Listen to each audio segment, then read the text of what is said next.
We offer a full Welsh-medium education to all our pupils, and 80% of our pupils say that at home English is the main language spoken, it's the predominant language for them. Dwi'n dechrau mynd i ysgol gynradd Cymraeg a rhieni fi ddim yn siarad Cymraeg, so roedd hwnna'n fel peth mawr i nhw. A wedyn dwi wedi symud i fyny a wneud fy tygau yn wneud lefel A yn Cymraeg. Yn y tŷ, dyn ni ddim yn siarad Cymraeg, ond mae mam eisiau fi a fy brodyr siarad Cymraeg. When my eldest son was about to go into secondary education, we obviously had thoughts on whether or not we would be able to help him with his homework, how much involvement we would have in his education, because we are English speakers, we have no Welsh in our household, and it was a concern for us.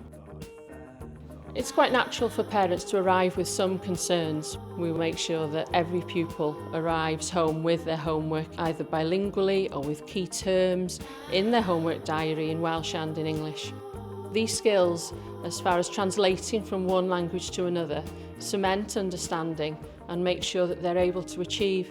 They do it very easily, they do it without thinking usually, and it's a skill that they do develop and then they can continue to use. It often makes them more independent learners, which is an important skill when you go off to university.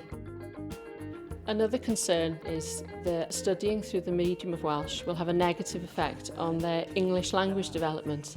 But we found here that that's not the case. They are able to continue with their English and develop it as well.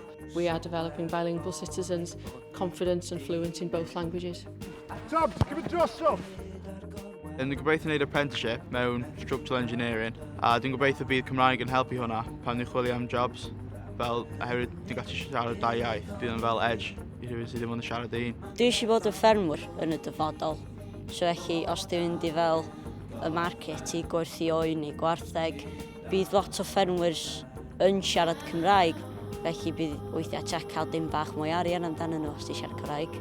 Anybody whose children have gone through primary education in Welsh who are having maybe second thoughts, sending them to secondary education, that's natural. Any parent who cares about their children is going to have a few wobbles. Talk to the school if you have any concerns. They will definitely reassure you.